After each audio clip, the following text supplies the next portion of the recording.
Bonjour à toutes et à tous, bienvenue à cette nouvelle manifestation du cercle WB, winebusiness.club. Notre conférence du jour est parrainée par J-Collect et elle a pour thème « Impayés, quels sont les grands enjeux en France ?»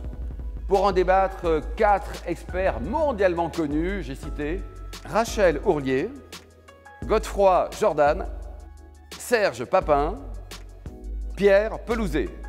Et nous débutons par Rachel Ourlier pour une présentation de J-Collect.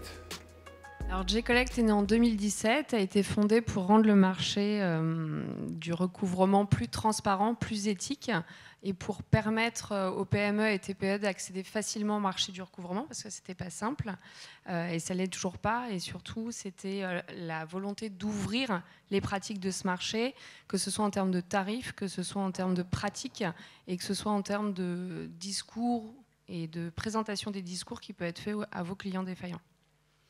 Pierre, donc tu as un titre merveilleux, hein, médiateur de la République. C'était nommé par qui d'ailleurs?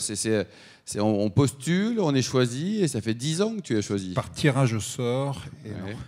non, j'ai été nommé par le président de la République, placé auprès du ministre de l'économie, puisque tout notre rôle, c'est quoi? C'est travailler sur la confiance entre les acteurs économiques, parce qu'on se dit qu'à travers la confiance, on va développer de la compétitivité, on va développer du business, on va développer de l'activité, et qu'à contrario, moins il y a de confiance, moins il y a d'activité économique. Donc voilà par qui j'ai été nommé et pourquoi. Et donc ce sont des mandats de 3 ans renouvelables. Ce sont des mandats de 3 ans renouvelables, et tu vois, j'ai déjà été renouvelé quelques fois, puisque ça fait 10 ans. 10 ans, quoi.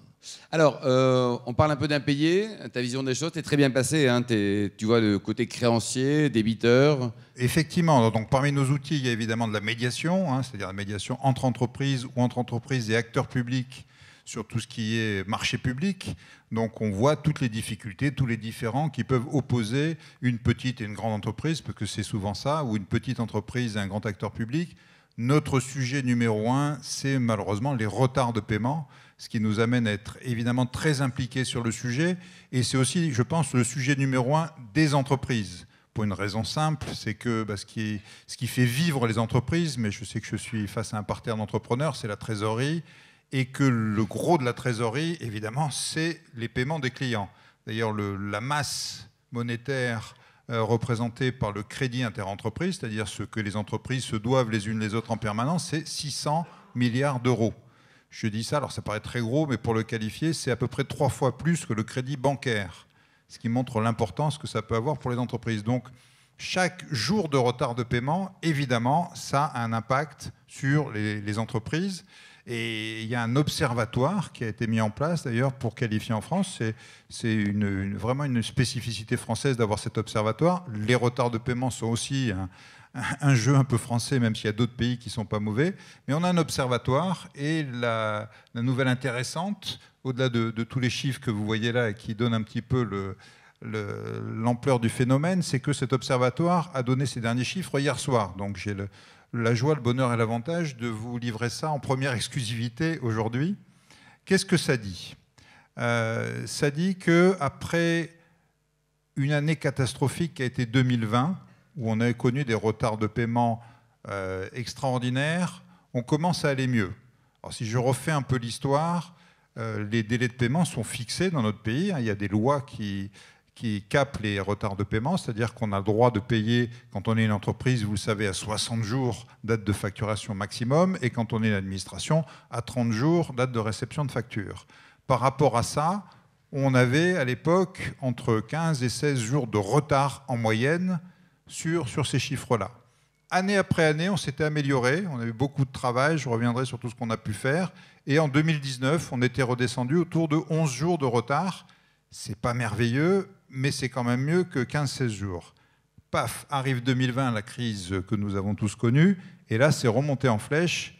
En quelques jours, des entreprises ont arrêté de payer, on a connu des catastrophes, on a mis en place des outils pour essayer de lutter contre ça, ce qui nous a permis de redescendre progressivement. Et les chiffres donc, qui ont été donnés hier, c'est que ça y est, on est à peu près revenu à ce qu'on était avant crise.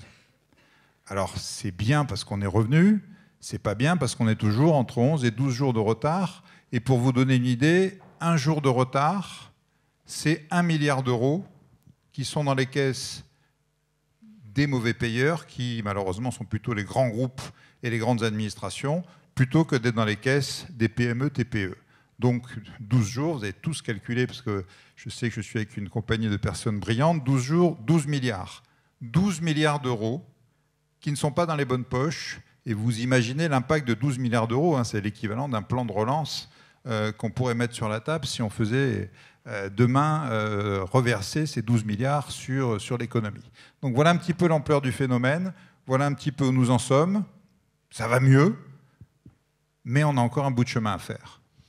Et la tendance dans les autres pays en Europe, on est comment, Pierre? Vous avez un observatoire européen? Oui, l'observatoire permet aussi de donner un petit peu de positionnement par rapport aux autres pays. Alors, il y a une tendance qui est je vais presque dire culturelle.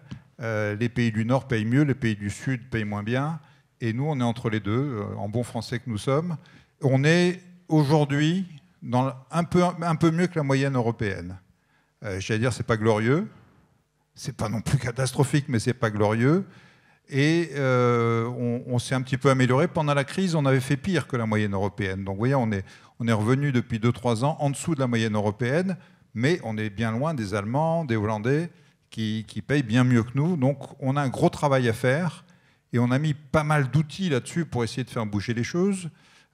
J'ai moi-même piloté un comité de crise pendant la crise, c'est-à-dire en 2020, où on avait réuni l'ensemble des acteurs de l'économie française, le MEDEF, la CPME, l'UDP, la FEP, les chambres de commerce, les chambres des métiers, et on faisait remonter les noms des gros mauvais payeurs. Et je peux vous dire que j'ai passé une partie de cette crise à appeler les directions générales de ces entreprises pour leur dire qu'il fallait changer de comportement. Donc ça, c'était un peu l'effet massue. On fait aussi, comme je vous le disais, des centaines, voire des milliers de médiations sur ces sujets-là tous les ans. Donc là, c'est beaucoup plus confidentiel, bien entendu. C'est permettre aux gens de se reparler pour trouver des solutions au quotidien sur leurs différends et du coup améliorer les délais de paiement. Il y a tout l'arsenal législatif que vous connaissez peut-être avec les enquêtes de la DGCCRF qui met des amendes. Et ces amendes aujourd'hui sont publiques, c'est-à-dire qu'il y a ce qu'on appelle en très bon français le name and shame. Donc vous voyez, il y a toute une palette d'outils qui fait qu'on arrive à s'améliorer. C'est quand même frustrant. On essaye, nous, de compléter ça vraiment par le sujet d'achat responsable, c'est-à-dire de faire prendre conscience à ces acteurs publics, privés, de l'impact de ce qu'ils font. Quand on voit 25% des dépôts de bilan liés à l'insolvabilité des clients, vous imaginez, quand vous ne payez pas un fournisseur, c'est pas juste j'ai fait retarder un paiement, c'est j'ai mis la santé, voire la vie de cette entreprise à risque. Et donc c'est ça dont on veut faire prendre conscience les grandes entreprises et les grands acteurs économiques. Certains le font. On voit évidemment des grands acteurs très vertueux. On a vu pendant la crise des acteurs qui se sont mis à payer plus vite pour aider les TPE, PME, artisans à passer le cap. Malheureusement, il y en a d'autres qui n'ont pas encore bien compris ça.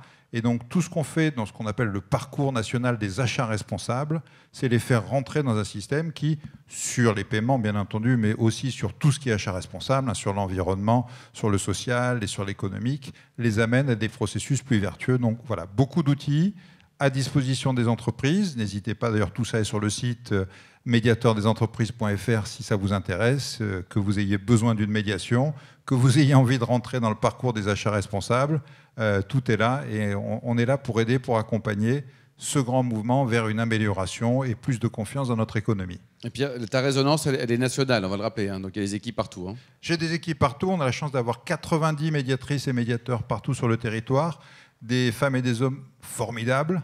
La moitié d'entre eux sont des agents de l'administration, donc dans les départements régionaux du ministère de l'économie, formés à la médiation, hein, parce qu'on a des sujets d'une certaine complexité. Je vous parle des délais de paiement, mais on peut parler de propriété intellectuelle, on peut parler de rupture de contrat. On a eu pas mal de sujets entre les commerçants et les bailleurs pendant la crise. Hein, vous savez, les commerçants qui étaient fermés et puis à qui on disait oui, vous êtes fermés, d'accord, mais moi j'ai un loyer, il faut que vous me payiez mon loyer. Donc beaucoup de sujets là-dessus. Les intérêts étaient très divergents, on va dire. Les intérêts étaient divergents, mais normalement divergents. Et j'allais dire, si on ne se parle pas, on ne s'en sort pas. C'est-à-dire, si chacun campe sur ses positions, on n'y arrive pas. Beaucoup de sujets aujourd'hui liés à la flambée des matières premières. On parle d'inflation, c'est pas mon ami Serge qui va me contredire, ça crée énormément de tensions dans tous les mondes, y compris le monde de la grande distribution. Des sujets liés à l'énergie. la flambée du coût de l'énergie, de l'électricité, du gaz, ça crée des tensions entre les fournisseurs d'énergie et leurs clients. Ça crée aussi des tensions entre ceux qui payent l'énergie plus cher et leurs clients à eux, parce que ça leur coûte plus cher et ils ont du mal à répercuter les coûts. Donc énormément de tensions, beaucoup de médiation, mais ça marche, puisque dans 7 cas sur 10, la médiation aboutit à un accord entre les deux parties. Donc c'est un outil formidable qui s'est beaucoup développé. Si je donne juste un ou deux chiffres, moi je suis arrivé il y a 10 ans, comme je le disais, on faisait une centaine de médiations par an. En 2019, donc avant la crise, on faisait une centaine de médiations par mois. 2020, comme je vous le disais aussi, explosion, on a fait 4 ou 5 000 médiations dans l'année. Et là, aujourd'hui, on revient à 2500, 3000 médiations. Donc on reste à un niveau assez élevé, lié à toutes ces tensions, mais qui nous permet d'aider les entreprises à travailler entre elles, individuellement d'ailleurs ou collectivement. On peut être saisi collectivement par un groupe d'entreprises qui a une même difficulté, et ça permet de résoudre plusieurs cas en même temps. Donc vous voyez, pas mal d'applications de tous ces outils. Il y a des secteurs d'activité ou des types d'entreprises qui a fait appel plus souvent à la médiation, ou alors ça concerne vraiment toutes les sociétés? Ça concerne vraiment toutes les sociétés. À l'origine, on était très industrie. Ça a été créé d'ailleurs, mon ancêtre, mon prédécesseur était médiateur de la sous-traitance industrielle, parce que c'est là où on avait ressenti le premier besoin. Très rapidement, on s'est rendu compte qu'évidemment, ça ne concernait pas que l'industrie. Tous les services, c'est peut-être d'ailleurs maintenant plus services qu'industrie. Grande distribution, je l'ai évoqué aussi. Tous les domaines, le commerce, l'économie sociale et solidaire, tous les domaines maintenant ont, j'espère, pris conscience, et c'est ce qui explique la montée aussi de ce besoin de médiation, du besoin assez idiot, assez simple, assez basique, de se parler. C'est-à-dire que les difficultés sont tellement complexes, tellement fortes, tellement brutales. On vient de vivre 3-4 années où on a tout connu. Hein. C'était la montagne russe, on a tout arrêté, on a tout redémarré à fond, on a connu une crise des matières premières, une crise de l'énergie. Si on essaye de gérer ça, soit contractuellement, mais il n'y a aucun contrat qui avait prévu tout ça, soit par le rapport de force, on va dans le mur. Donc la seule solution, et j'espère que de plus en plus de gens s'en rendent compte, c'est le dialogue. Et nous, notre métier, c'est d'accompagner ce dialogue. Donc nos médiateurs et nos médiatrices, j'ai dit d'ailleurs, j'en ai cité que la moitié sont des agents de l'administration, l'autre moitié sont des bénévoles, retraités, anciens chefs d'entreprise, anciens cadres dirigeants, donc des gens formidables qui ont un vécu extraordinaire. Donc vous voyez, on a une palette d'acteurs économiques qui sont là pour vous aider. Encore une fois, n'hésitez pas à nous saisir, on est là pour aider, et tout ce qu'on pourra faire pour recréer cette confiance, on le fera. Et Pierre, le digital a bouleversé un peu ton périmètre en termes de médiation également? Alors le digital, on a tous appris en fait. Hein, si par le digital on couvre tout ce qui est outils numériques, évidemment on se retrouve en 2020 à faire des médiations. Alors nous qui avions l'habitude de faire venir les gens dans une salle, leur offrir un café, un petit chocolat pour qu'ils se sentent mieux et parlent entre eux, on a découvert, comme tout le monde, qu'on pouvait faire du distanciel et finalement ça marche pas mal aussi. De la visio, de la conférence téléphonique, etc. Ça donne finalement des résultats quasiment aussi bons que de faire du présentiel. Ça permet aussi plus facilement de faire des médiations à distance. Tu me demandais, est-ce qu'on est que franco-français? On fait aussi quelques médiations internationales. Il nous arrive d'avoir un client français avec un fournisseur à l'étranger ou le contraire. Et là, évidemment, tous ces outils nouveaux nous aident aussi. Donc, on les a embarqués, on les utilise, on les apprivoise, j'allais dire un peu comme vous tous, et on arrive aussi à faire des médiations à distance grâce à ces outils. Merci Pierre. Rachel, on revient à faire JCollect. Un mot sur la société, c'est une fintech. Hein. L'IA te parle aussi, vous faites beaucoup de choses? Alors oui, c'est une fintech. Aujourd'hui, on a, nous, digitalisé le process de recouvrement. Donc on a aussi accéléré avec la crise qu'on a connue, puisqu'on a permis de remettre justement du dialogue, comme le disait Pierre, au sein de la relation. Parce que souvent, quand il y a recouvrement, il y a forcément nécessité de recréer du dialogue, puisqu'il y a un écart qui s'est fait entre l'émetteur du contrat et le souscripteur du contrat. Pour vous parler un petit peu de JCollect, nous, on a mis en place en fait une intelligence artificielle qui permet de profiler le client défaillant, donc vos clients qui ne paient plus, et qui va permettre en fait de travailler sur les profils identifiés. Alors, je ne vais pas trop rentrer dans le détail parce que c'est un peu compliqué, mais tout ce qui est MBTI, donc les profils en fait qu'on connaît tous pour mieux vendre ou pour mieux interagir ensemble quand on a des équipes RH.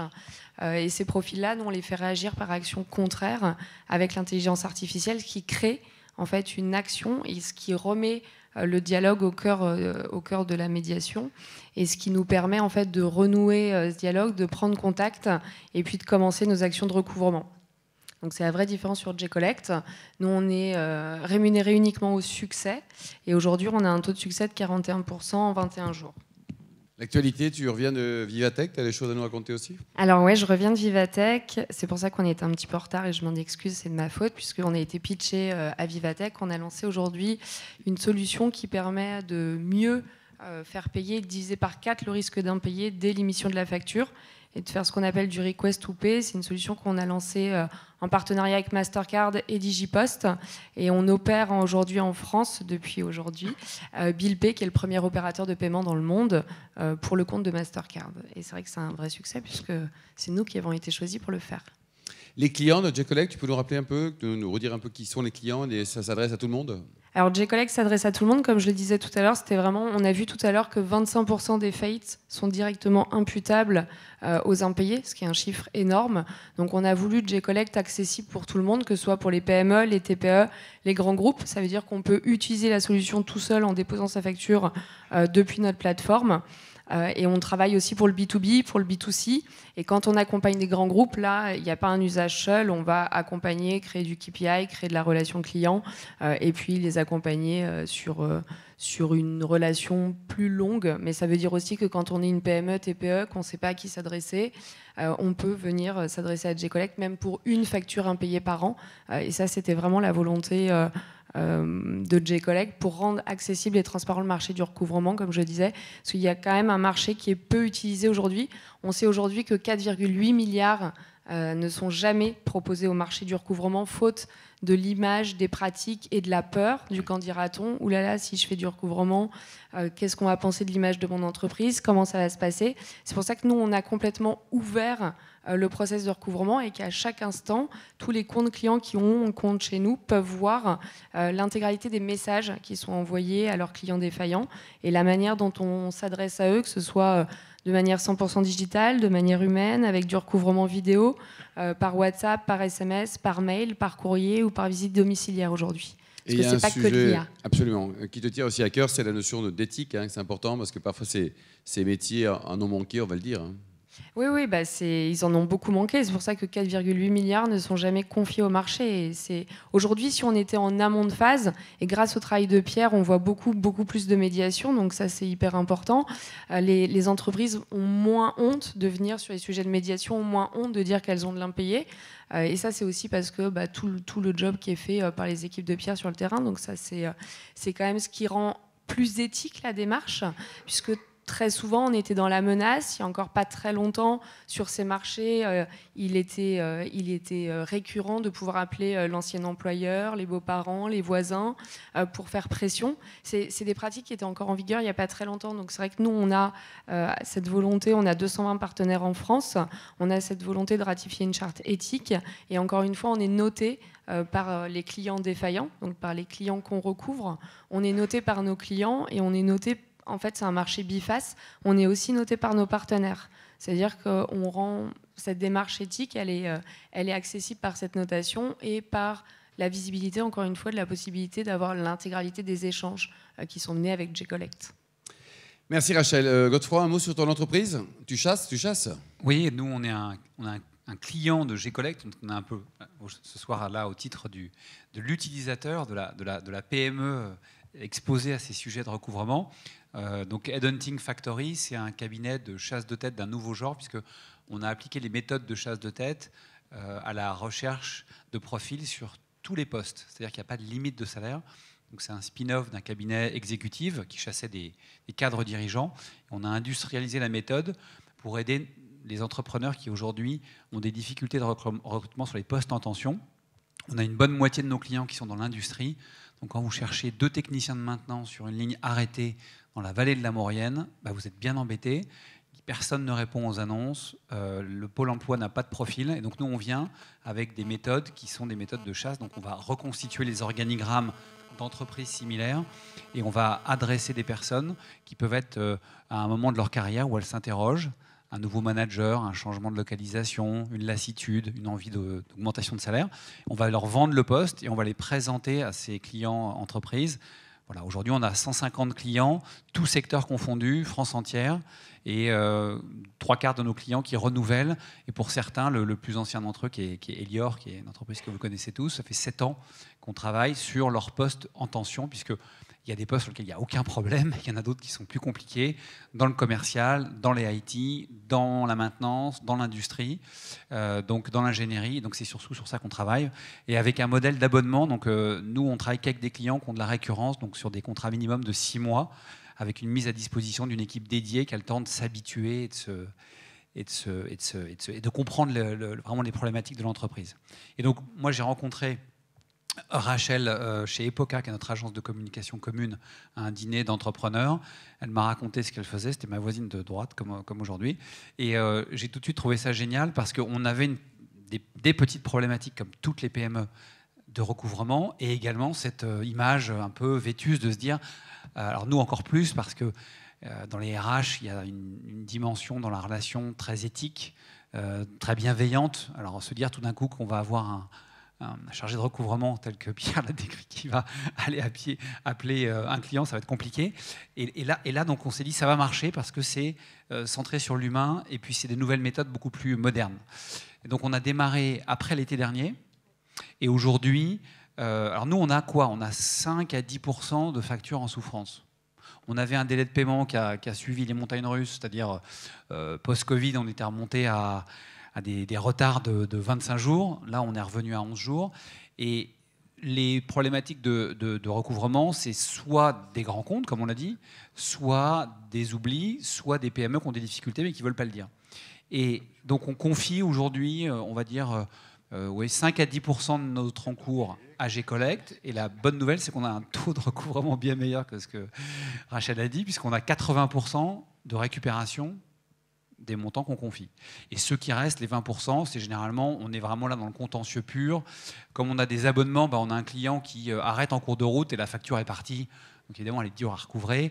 Ou quelques clients de mauvaise foi totale, c'est-à-dire ceux qui profitent d'offres assez courtes, qui recrutent et qui après disent « Ah, mais vous ne m'avez jamais envoyé de candidat ». Bon, mais là, ça finit toujours au tribunal. Donc pour tout ce qui n'est pas contentieux, ça fonctionne parfaitement. Très fluide. C'est notre responsable ADV qui s'en occupe. Voilà. Donc on est très content et on a vraiment vécu ce que Rachel a décrit, c'est-à-dire le fait de se décloisonner, c'est-à-dire que c'est un tiers qui va venir parler du sujet du recouvrement. Et donc ça préserve la relation business-métier, parce qu'encore une fois, quand on a une DRH, on va lui parler de ses postes, on va parler des candidats, on ne va pas parler des procédures de paiement et de facture. Donc c'est quelqu'un d'autre qui le fait. On peut se masquer derrière cette personne en disant, voilà, il y a quelqu'un, il y a un acteur qui va venir s'en occuper, et la relation après peut reprendre son cours, parce que ça se dénoue souvent, enfin ça se dénoue quasiment totalement, sans tension, sans conflit. Le fait même que, c'est assez intéressant psychologiquement, mais enfin ça c'est tout ce que Rachel a un peu effleuré en parlant de ces techniques psychologiques, c'est que le fait de prendre l'interlocuteur par son bon côté, et que le dialogue s'engage, en fait, tout de suite, la tension retombe. Il n'y a pas de problème, en fait. C'est juste, la plupart du temps, technique ou des sujets un peu bêta. Dans les grands groupes, c'est très souvent des ERP où vous avez des processus de validation qui fait que votre interlocuteur métier a juste oublié l'alerte dans SAP, il n'a pas validé, c'est bloqué au niveau de la direction financière, mais c'est un oubli. Ou alors, c'est des non-dits. C'est la PME qui a des difficultés de trésorerie elle-même, mais qui n'ose pas le dire parce que c'est un petit peu gênant, c'est un petit peu honteux. Et donc, avec un spécialiste du recouvrement, quand on parle vraiment de ce sujet-là, on peut dire moi-même, j'ai mon plus gros client qui ne va pas payer, c'est pour ça que je n'ai pas payé votre client. Voilà. Donc, ça se décoince plutôt pas mal. Et donc, comme je disais, aujourd'hui, on a ramené notre délai, enfin notre, je ne sais pas comment on appelle ça, dépassement à 11 jours. Et on a, c'est plus un sujet en fait, ça a détendu tout le monde, c'est fluide. Donc voilà, donc c'est une expérience à faire. Et j'étais surpris par le chiffre sur le slide qu'il n'y a que 15% des entreprises françaises qui font appel au service de recouvrement. Alors c'est peut-être lié à ces problématiques d'image que vous avez citées. Mais je pense qu'aujourd'hui, c'est comme avoir un site internet ou, enfin, c'est un truc qui doit être totalement une commodité, quoi. Enfin, à mon avis. Donc tu n'as pas perdu de client suite à l'utilisation des services de G-Collect. On n'a perdu aucun client. Aucun client, oui. Parce que c'est quand même le risque, en tout cas la crainte en tout cas. Serge, sympa de te revoir Serge. Alors évidemment, quand on pense Serge Papin, on pense Système U, mais c'était avant ça. Maintenant, il y a beaucoup de choses. Tu es administrateur, tu es une boîte de conseil, tu es administrateur d'entreprise comme Auchan par exemple, et tu dispenses également quelques interventions judicieuses en entreprise. Pour parler de quoi par exemple ? Oui, alors j'accompagne, je suis dans une seconde vie et j'accompagne l'AFM. À ce titre-là, je regarde un petit peu d'un peu plus près au champ international. Voilà. Et j'ai en effet quitté Système U il y a 5 ans. Hein. Juste avant de répondre, Alain, et je voulais rebondir sur ce que disait Pierre, parce qu'on est dans une période, au fond, où il faut imaginer le futur différent de la continuité du passé. Et on a toujours tendance à reconduire, on se dit, bon, ce qu'on a fait hier, on va essayer de le faire mieux aujourd'hui. Mais en fait, il faut être un petit peu plus disruptif. Et finalement, les entreprises, moi j'avais vécu ça il y a quelques années, mais à propos de délai de paiement, finalement, tu peux avoir une lecture inversée. Évidemment, il faut avoir de la trésorerie pour faire ça. Mais si tu anticipes le paiement, par les temps qui courent en période d'inflation, en aidant le donneur d'ordre, s'il aide en particulier quand les matières premières sont fortes, il va gagner beaucoup plus d'argent en envoyant l'argent au niveau de la production. Et donc, alors évidemment, il faut des garanties, etc. Faire attention, c'est le plan du contrat. Hein. Mais c'est beaucoup plus intéressant que de laisser l'argent à la banque quand on a de la trésorerie. Donc il faut avoir une lecture inversée, et plutôt que de faire traîner les délais de paiement, on gagnerait beaucoup plus d'argent quand on a la trésorerie, parce que c'est des habitudes souvent, en anticipant les paiements. Il faut avoir une lecture à l'envers par les temps qui courent. Voilà. Donc moi, j'ai surtout travaillé aussi avant cela, et ça me tient beaucoup à cœur dans la continuité de ce que j'ai pu faire avec eux ces 40 dernières années. Je suis assez fier de ça, d'avoir essayé de mettre en place un niveau de rémunération pour les agriculteurs, donc en production, que les cours de ferme, enfin, touchent le véritable rémunération de leur coût de production. Donc on a j'ai fait un rapport qui a prévalu pour une loi qui s'appelle Egalim 2. Et donc les choses se vivent actuellement. Et on voit que, sans doute aussi, je dis en tant qu'observateur, qu'on est rendu sans doute au bout d'un modèle. C'est vrai pour ce qu'on évoque sur les délais de paiement, mais c'est vrai aussi pour notre souveraineté, puisqu'il s'agit de souveraineté alimentaire. On voit bien là, ce qui est en train de se passer, avec l'inflation notamment. Et il faut qu'on ait plus de transparence. Et je pense qu'il faut qu'on sorte du rapport de force des négociations, qui sont la loi du plus fort. Pour ça comme pour le reste, c'est souvent le plus fort qui fait la loi. Donc derrière, il y a des désastres en cascade. Donc il faut qu'on arrive à donner une dimension contractuelle à notre économie dans tous les registres. Le contractualisme, c'est la théorie du contrat. Donc ce n'est pas simplement un bout de papier juridique, mais c'est ce que tu évoquais, Pierre, c'est du dialogue.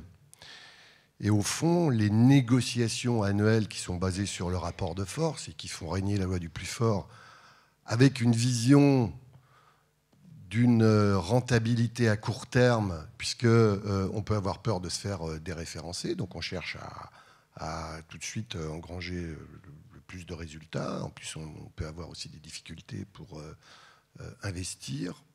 Alors qu'on voit bien que l'époque qu'on est en train de vivre, ce changement d'époque, si on veut s'inventer tous ensemble un futur souhaitable, à tous les points de vue, il faut qu'on arrive à ces dialogues. D'ailleurs, à ce dialogue, à cette contractualisation, à cet arrêt des négos qui sont la loi du plus fort. Et je pense que, en effet, les leaders de demain seront les médiateurs. C'est vrai, c'est un patron, ça va être un médiateur aujourd'hui. C'est pas forcément quelqu'un qui dit je suis le plus fort. Et donc, voilà, je pense que le futur sera dans un rapport de force différent, dans un dialogue et dans un contractualisme qui fait qu'on pourra avoir de la sérénité. Parce que si aujourd'hui on veut investir, et investir pour tous les sujets, il faut qu'on ait la notion du temps long. Quand on voit par exemple sur la transition écologique, il est question, on en parle tous les jours, il y a eu, je ne sais plus, un événement sur le plastique, hein, par exemple. Le plus grand metteur en marché du plastique, c'est ceux qui fabriquent des pots de yaourt. Alors, Danone, par exemple, ou Yoplait, sont... voilà. Alors comment est-ce qu'on fait ? C'est une vraie question pour changer les pots de yaourt qui sont en plastique, un truc de base. Ça veut dire qu'il faut changer les chaînes. Il faut changer les chaînes de production. Comment est-ce qu'on fait, mes amis, pour dire on va changer, donc par exemple pour passer des pots de yaourt en carton, hein, qui sont potentiellement recyclables. L'amortissement d'une durée d'une chaîne, c'est en moyenne 7 ans.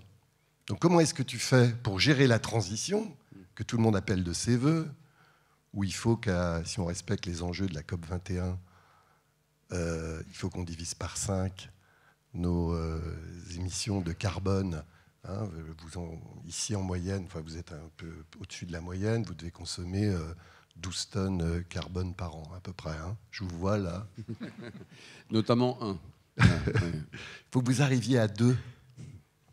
Donc ça veut dire, si on respecte nos engagements, je ne sais pas si dans une démocratie c'est possible d'ailleurs, mais enfin bon, ça veut dire qu'il va falloir financer les transitions. Donc comment voulez-vous financer ces transitions-là, en plus d'un modèle économique à continuer, si vous vous sentez menacé par cette fameuse loi du plus fort dans les négos et que vous êtes potentiellement remis en cause l'année prochaine? Vous n'allez surtout pas investir dans des chaînes pour muter du plastique au carton, pour prendre encore cet exemple.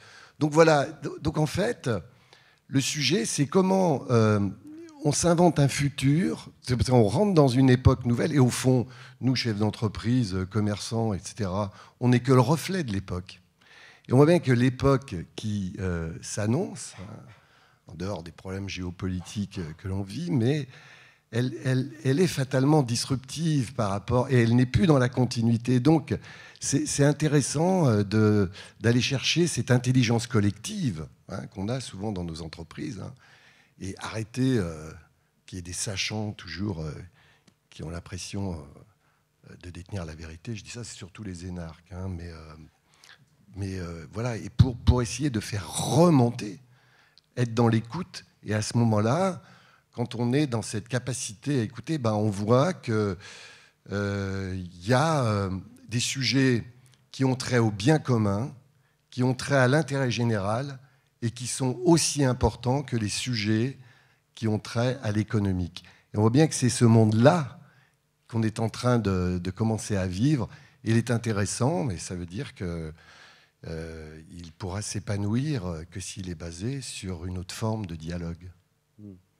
Et les distributeurs et les producteurs en ce moment, Serge, voilà, ils jouent le jeu, ils jouent pas le jeu. On a un ministre qui dit je vais dire qu'il le fait pas. Bon, voilà, ça fait un peu, c'est bizarre, non? Oui, c'est assez surprenant. Je pense, bon, il faudrait qu'il y ait sans doute un petit peu plus de transparence. Hein. Il y a eu, c'est-à-dire que le problème qui s'est passé, c'est que puisque ce sont les transformateurs en l'occurrence, hein, qui sont montrés du doigt, pour une fois, la grande distribution est parée de toutes les vertus, bizarrement. Hein. Mais bon, les transformateurs sont un peu montrés du doigt. Moi, je ne crois pas que ça soit eux. Il ne me semble pas qu'il y ait des profiteurs. Il y a simplement un rééquilibrage aussi qui s'est fait, parce qu'il suffit de regarder les résultats. Alors, je parle plutôt des PME. Hein. Bon, je mets de côté parce qu'au fond, ce qu'a cité Bruno Le Maire, souvent, c'est les fameux 70 comptes qui sont des industries internationales. Mais si on regarde les PME, en gros, la rentabilité depuis le Covid, elle a terriblement baissé. Donc, il y a eu aussi un effet un petit peu de rattrapage. Et donc, du coup, je pense qu'il faut faire deux parts, hein, dans les jugements qu'on peut avoir. Je crois que les PME, elles ont besoin. On a un vrai problème de rentabilité des PME dans l'agro en France. Donc il n'y a pas du tout d'effet d'aubaine de ce point de vue-là. Après, sur la partie, comment dirais-je, entreprise internationale, hein, les 70 grosses entreprises, moi je pense qu'on a aussi du discernement à avoir de ce point de vue-là vis-à-vis de la consommation.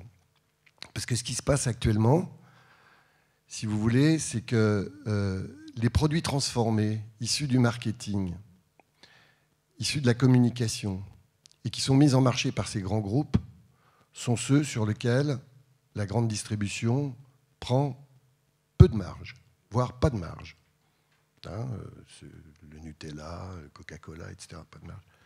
Et en revanche, tous les produits issus de l'agriculture non transformée, beaucoup plus vertueux sur la santé, l'environnement, sont ceux sur lesquels la grande distribution prend plus de marge. Par exemple, elle peut prendre 40% sur 1 kilo de pommes de bonne qualité et elle prend le minimum, donc ce qu'on appelle le SRP, celui de revente à perte, 10% sur la fameuse pâte à tartiner. Donc, s'il y a une opportunité aussi à avoir, au fond, c'est d'essayer, là, en ce moment, moi je milite pour ça, c'est pas simple, hein, parce qu'il faut changer la péréquation. Donc s'il y a des effets d'opportunité de la part de ces grands groupes que dénonce Bruno Le Maire, eh bien il faut encourager nos concitoyens et encourager évidemment les distributeurs pour accompagner ça, à changer leur caddie, à acheter de plus en plus de produits non transformés, issus de notre agriculture, qui sont des bons produits, respectueux de la santé, de l'environnement, de l'agriculture, français en plus. Et à ce moment-là, la grande distribution devrait vendre ses produits moins chers, prendre moins de marge. Et je vais vous dire, sur les paquets de céréales, Kellogg's, etc., et autres, dire, moi, ça ne me gênerait même pas qu'ils les vendent, qu'ils prennent un peu plus de marge, qu'ils en vendent du coup moins, pour riper un peu sur un modèle beaucoup plus vertueux. Donc c'est aussi, il y a une lecture d'opportunité, c'est pas simple, hein, parce que il faut un peu de pédagogie, puis il faut faire un peu de formation, etc. Mais on doit, et dans ces cas-là, si on achète les produits de saison à la saison, alors bien sûr, il faut prendre le temps de faire son marché, bien sûr, il faut passer un petit peu à la cuisine, donc prendre le temps, qu'on n'achète pas du tout fait ou de l'ultra transformé. À ce moment-là, les prix sont quand même, je le dis avec beaucoup de précaution, mais je pourrais prendre des exemples, ils sont accessibles quand même, c'est pas un légume de saison, aujourd'hui c'est 2,50 € le kilo, voilà. Et donc on peut, voilà, mais il faut le cuisiner. Donc c'est aussi le moment peut-être de prendre conscience de tout ça et de changer de façon de consommer. Et les marques distributeurs, c'est pas une solution aussi? Parce qu'on peut se passer des marques classiques, les grandes, pour arriver sur d'autres produits qui sont souvent réalisés par eux-mêmes d'ailleurs. Oui, alors, la marque distributeur qui devient une marque tout court, hein, c'est plus une MDD, c'est plus le MeToo, c'est plus la copie de la grande marque. C'est en route, hein, parce que déjà depuis 15-20 ans, les MDD, qu'on appelle les MDD, se transforment petit à petit en marque. Aujourd'hui, dans les grands groupes, c'est 60% des volumes. Hein.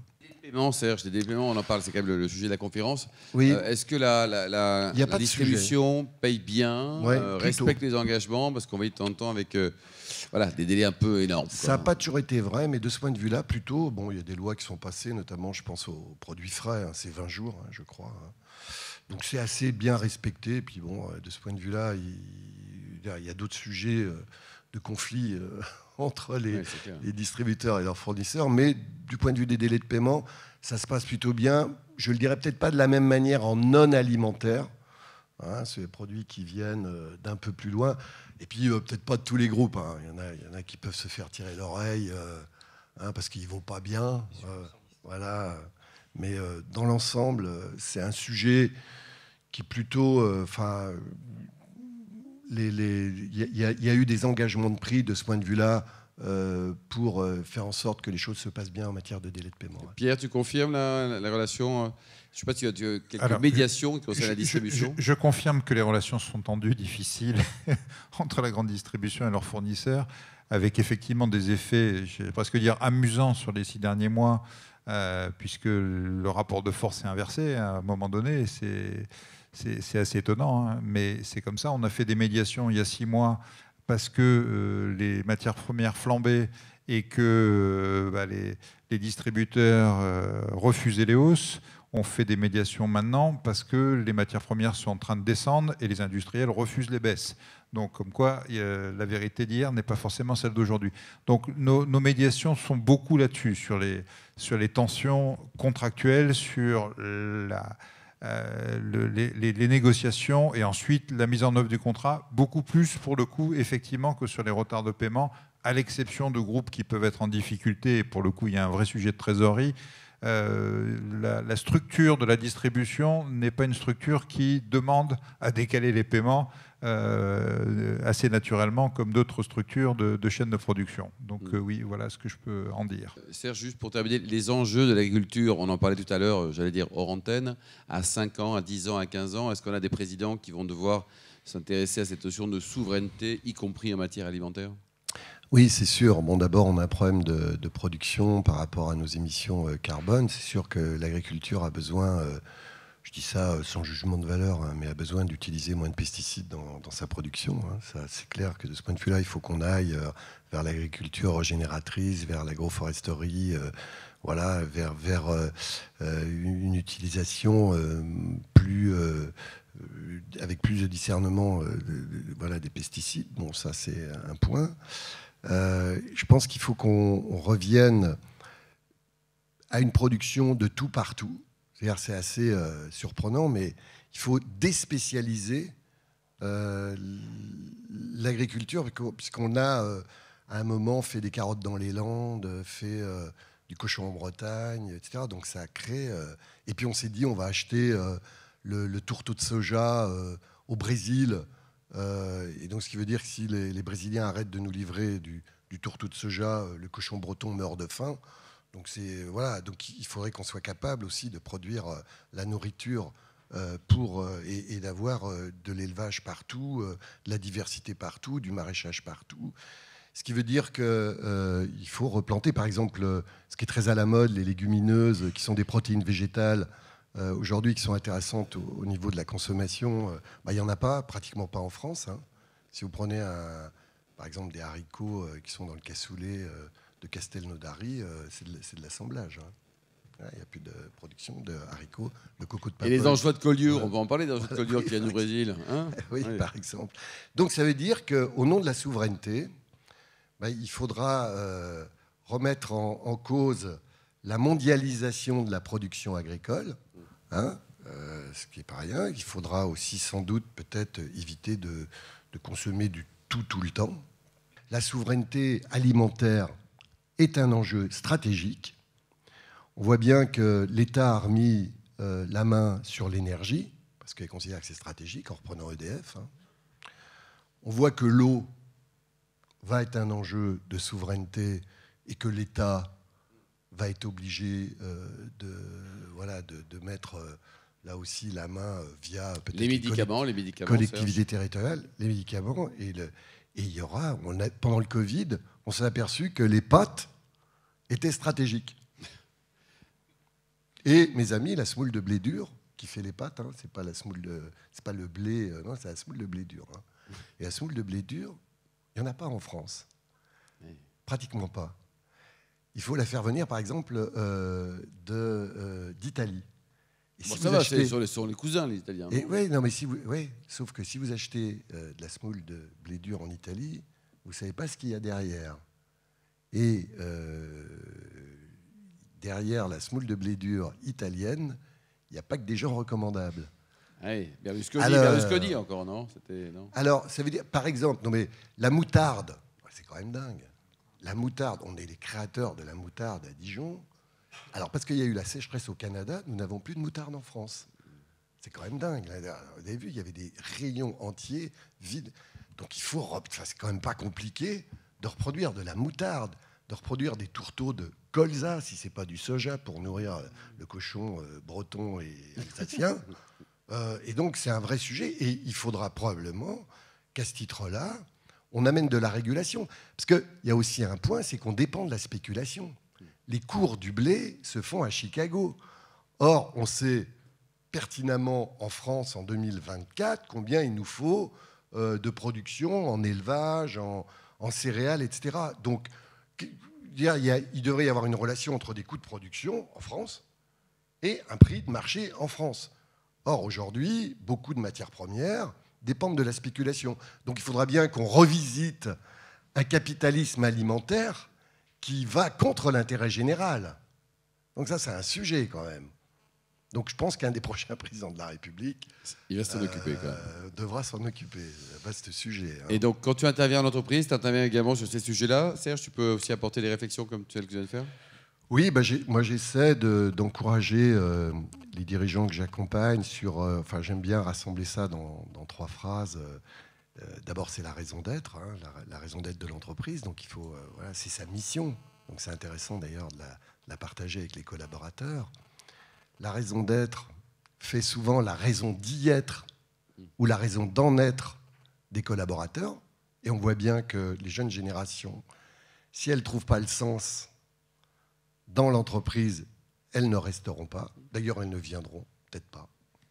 Hein, c'est juste pour vous faire rire. Mais on n'a pas assez de temps, mais j'ai juste fait un séminaire l'autre jour. J'étais chez KPMG. Il y a... Bon, grand copain de... Il y a une cadre de KPMG, c'était des partenaires, hein, donc, qui dit, voilà, moi j'aurais m'exprimer, parce que, bon, on voit tous les vieux, là, ils s'en vont à la retraite, bon, ils touchent leur stock, et puis ils ont des retraites plus ou moins chapeau. Bon, puis on a, nous, il faut qu'on se prenne les jeunes qui arrivent. Hein. Et alors, comme la présidente, elle est très branchée... avec les jeunes, et elle veut les entendre, leurs besoins, etc. Elle a créé un shadow cabinet. Donc, alors le shadow cabinet, alors, les jeunes qui viennent de Subdeco, HEC, ESSEC et tout, et bon, voilà, alors nous, on va vous expliquer. D'abord, on veut la semaine de 4 jours. Peut-être 3. Dans la semaine de 4 jours, il y a 2 jours de télétravail. On a ping-pong à 18h peut-être. Il n'est pas certain que l'année prochaine, on ne prenne pas une année sabbatique, il faut en profiter un peu quand même, ça va bien. On ne veut pas vraiment devenir partenaire. Et puis, on ne travaillera pas pour Total. Parce que quand même, c'est une entreprise climaticide, donc on ne veut pas travailler pour Total. Donc, voilà. Alors, il dit, mais comment alors, elle est entre les deux, comment on fait?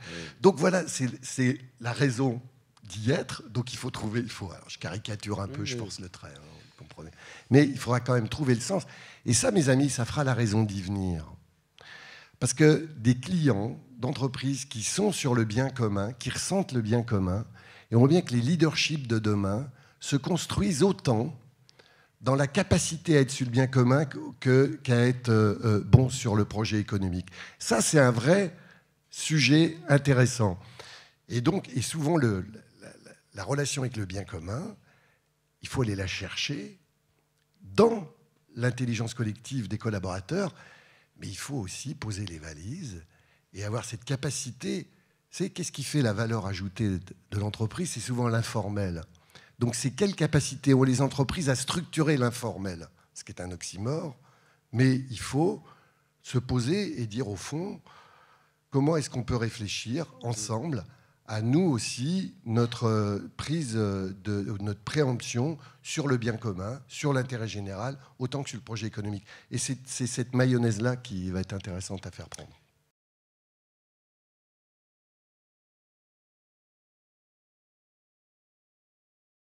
Alors le pays qui paye le plus tard, je n'ai pas le palmarès mondial, hein. En Europe, encore une fois, c'est plutôt les pays du Sud. Mais j'allais dire, c'est presque pas un véritable enjeu. Comme je le disais tout à l'heure, en Italie, ils ont l'habitude d'être payés très tard. En Allemagne, ils ont l'habitude d'être payés à l'heure. Nous, les chefs d'entreprise, ils ont 10 factures. Il y en a 5 qui vont être payés à l'heure, 5 qui vont être payés en retard, mais ils ne savent pas lesquelles. Et donc, faire un plan de trésorerie en France, c'est peut-être l'endroit le plus compliqué au monde pour le faire. Et c'est terrible qu'on n'arrive pas à adopter une attitude commune, collective, où tout le monde paye à l'heure. Évidemment, il peut y avoir un litige, une difficulté, quelque chose, mais il n'y a pas de raison structurelle pour qu'on n'arrive pas à faire comme d'autres et à payer en temps et en heure. L'incentive des CFO, j'espère, évolue. C'est-à-dire qu'on arrive progressivement, c'est un changement de culture. C'est un changement de culture. Et la culture qui dit que pour réussir, il faut tuer les autres, parce qu'on en arrive à peu près à ça, ou que finalement, le truc le plus intelligent de notre économie, ce serait que les plus fragiles soient les banquiers des plus costauds, on est en train, j'espère, d'évoluer par rapport à ça. D'ailleurs, nous, ce qu'on voit dans nos médiations, finalement, oui, il y a cela. C'est-à-dire il y a encore une catégorie de directeurs financiers qui pensent que leur but ultime, c'est d'améliorer leur ratio et donc de taper sur les fournisseurs ou surtout de faire en sorte que les fournisseurs ne parlent pas trop, comme ça on ne sait pas qu'on les paye en retard. Mais il y en a de plus en plus qui commencent à avoir l'intelligence de se dire si je peux fidéliser mes fournisseurs, si je peux leur donner envie de travailler plus avec moi, si je peux ramener l'innovation à moi plutôt qu'aux d'autres, parce que ça a des conséquences terribles. Évidemment, quand vous êtes un mauvais payeur, le fournisseur, quand il a une innovation, ce n'est pas vous qui vient voir en premier. Quand vous avez besoin d'un service après-vente, ce n'est pas vous qui va aider en premier. Quand vous avez un petit problème passager, ce n'est pas vous qui va aider en premier. Donc on voit petit à petit les conséquences terribles collectives et individuelles de ces retards de paiement. Donc ça évolue. Il y a une autre partie du sujet qui est je paye mal, mais je ne fais pas exprès. Et qui est colossale. C'est-à-dire que le nombre d'entreprises qui ont des systèmes, on a parlé de RP tout à l'heure, mais qui ont des systèmes de contrôle, de validation, de revalidation, etc., mis en place, terrifiants, qui font que, on avait fait une étude il y a quelques années, il y a une facture sur 5, en moyenne, qui reste coincée dans les systèmes de contrôle des entreprises, ce qui est un délire.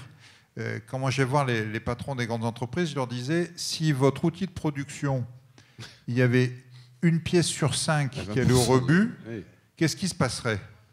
Normalement, le directeur industriel, il est viré dans la demi-heure. Et là, vous avez la même chose. Vous avez un dysfonctionnement. Il y a une facture sur 5 qui bloque dans le système et rien ne se passe. Pourquoi? Quand est-ce qu'on va se rendre compte qu'un fournisseur, c'est aussi important qu'un client? Donc tout ça, ça bouge, ça évolue, mais c'est une prise de conscience qui, étonnamment, prend encore du temps. Et pourtant, je reste persuadé qu'un fournisseur, c'est aussi important qu'un client. Le jour où le fournisseur ne fournit plus, je peux vous dire que là, on se rend compte qu'il y avait un problème. Et c'est parfois trop tard. C'est peut-être juste qu'on a tué le fournisseur à force de ne pas le payer. Donc oui, prise de conscience, évolution, des méthodes archaïques qui persistent, qui ont même perduré au moment où l'argent ne valait rien, ce qui était complètement délirant. C'est-à-dire ne pas payer ses fournisseurs en retard alors que... les taux d'intérêt sont à 0, c'était délirant. Aujourd'hui, ça remonte.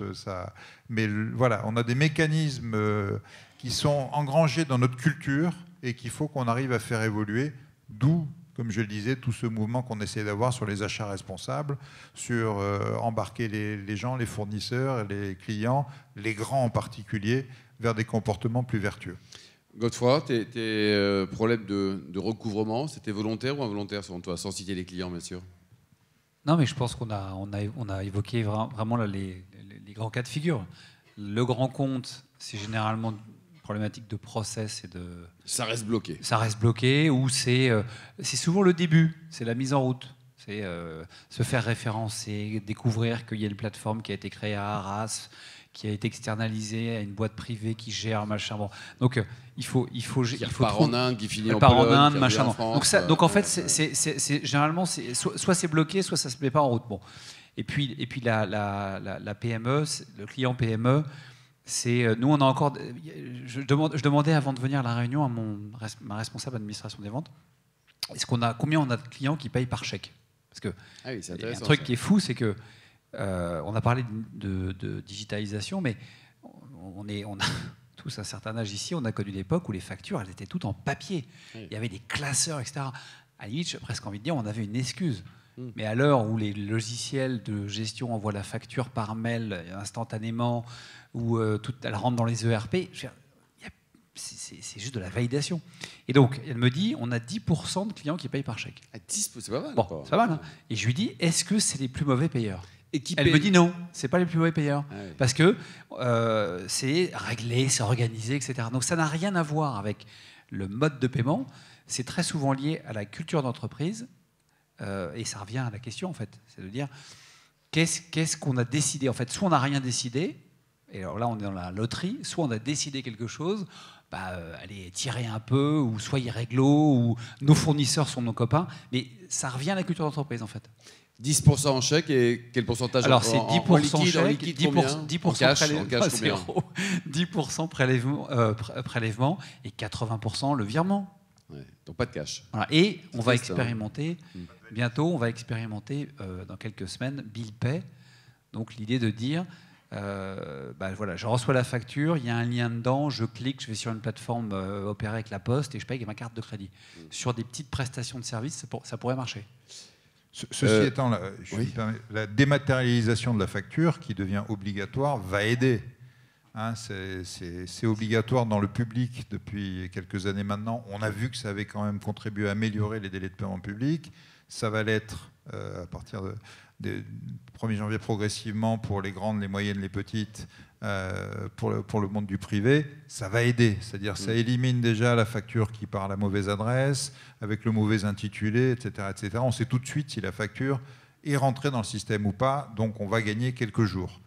Ce n'est pas suffisant si c'est une politique volontaire de retard de paiement, on est d'accord, mais ça va aider un petit peu dans tous ceux pour qui le système dysfonctionnait. Dans les critères RSE, s'il y a un DAF qui a une petite prime, si jamais, voilà, il faut savoir quel est le... Absolument, la fin, quoi. Absolument.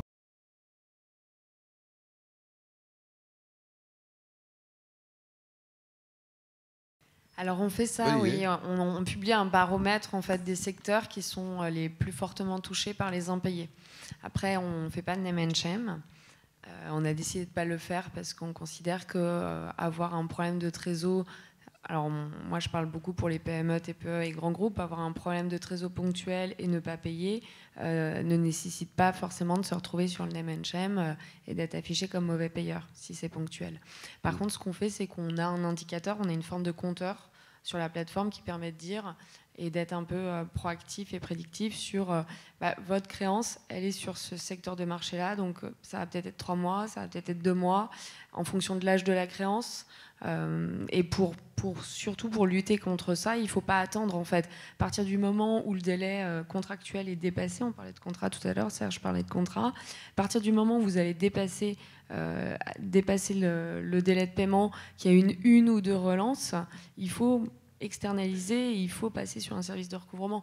Pourquoi ? Parce qu'on le disait, la relation elle est déportée, donc il n'y a plus de relation qui va être un petit peu sentimentale, c'est mon client, je lui laisse du temps. Non, c'est géré par un tiers, ce qui permet en fait de préserver la relation commerciale. On croit souvent que donner la créance à un tiers va impacter la relation commerciale. Non, ça permet de la préserver et pas rentrer dans le sentimental. Serge, quelle est l'enseigne qui paye le mieux en France et celle qui paye le moins bien ? On n'a pas le droit de le dire, ça. Si. Juste la première lettre. Oui, ça commence par un U. Non, mais je pense que tous les acteurs indépendants, notamment avec leurs producteurs locaux, payent très vite. Après, je pense tous les distributeurs sont plutôt des bons payeurs. Hein.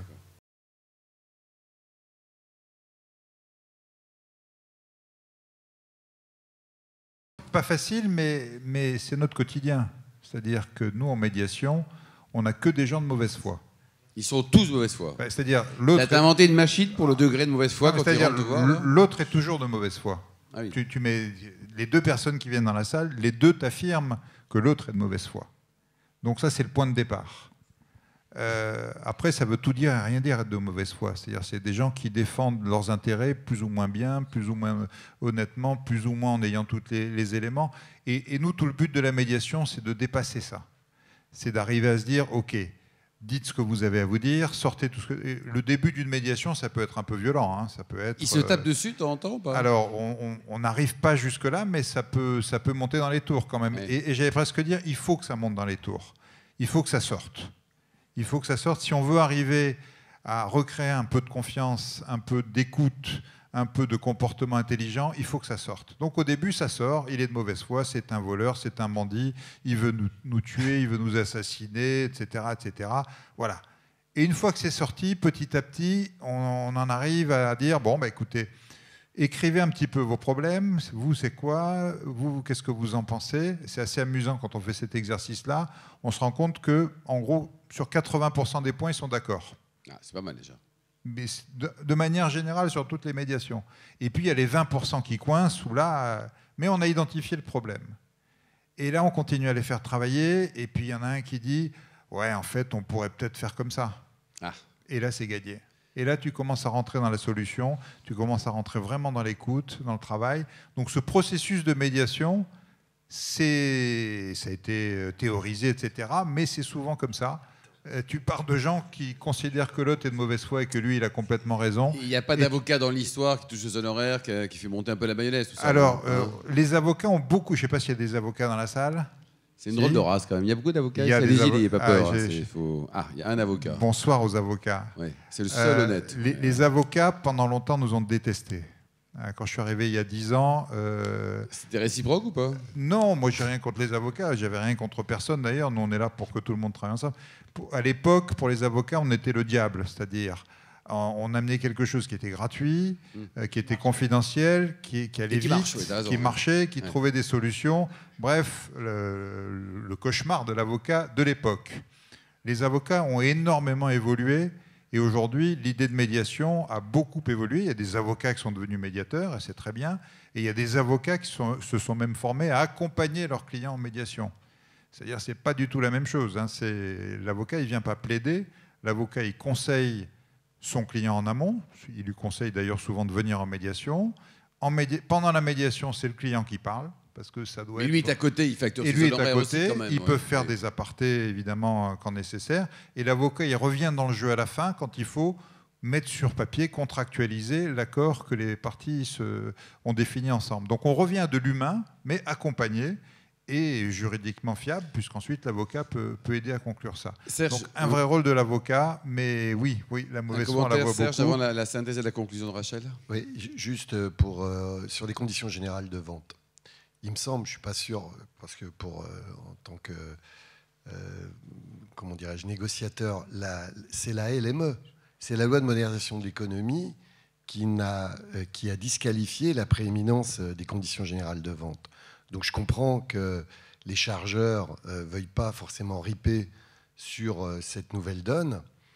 En revanche, pour avoir connu ces contrats en tant que chargeur à une époque et les avoir initiés, on avait mis, par exemple, en pied de facture les carburants et la fluctuation des carburants. Parce que moi, j'ai connu une époque où l'indemnité, enfin le prix du kilomètre payé aux transporteurs, c'était des négos sans fin, des conflits sans fin, parce que le prix du carburant oscillait. Et donc, ça créait des tensions. Il fallait faire. Le médiateur n'existait pas à l'époque, mais il fallait gérer ces conflits-là en permanence. Et quand on a changé la donne et on a mis à côté un certain nombre de choses qui sont indiscutables en pied de facture, on a aussi gagné du temps. Et on est capable, alors sur les contrats, vraiment d'avoir une transparence, d'avoir... on sait combien un chauffeur est payé, quel est l'amortissement du camion, les prix, etc. Et on sait précisément que chacun, l'un et l'autre, gagne. C'est le premier poste de coût dans la grande distribution. Donc c'est, je sais pas, je crois que c'est 700 millions d'euros pour 10% de part de marché. Donc qu'à faire les calculs. Donc ça veut dire que c'est des choses qui sont vachement regardées. C'est pas négligeable, quoi. Juste un tout petit commentaire sur ça. Je pense que la mauvaise foi, finalement, c'est le désalignement on s'en entre... tête, là. Non, mais parce que c'est vraiment un sujet passionnant. Parce qu'en fait, quand on signe un contrat, par exemple, nous, avec une DRH, elle a peut-être eu une formation des achats ou du DAF sur les conditions de paiement de l'entreprise. Elle l'a peut-être oublié, surtout. Et donc, l'enjeu, c'est surtout pas l'alinéa 22, la dernière page des CGV écrits en police 8, où il y a marqué... Nous, nos conditions, c'est 30 jours fin de mois. Mais ce client, il va nous dire, non, mais chez nous, c'est 45. Et on le découvre après. Et je pense que donc c'est pas de la mauvaise foi. C'est un désalignement entre les opérateurs métiers qui achètent et puis d'autres services qui sont en charge de définir ça. Prochaine fois, conférence sur la mauvaise foi.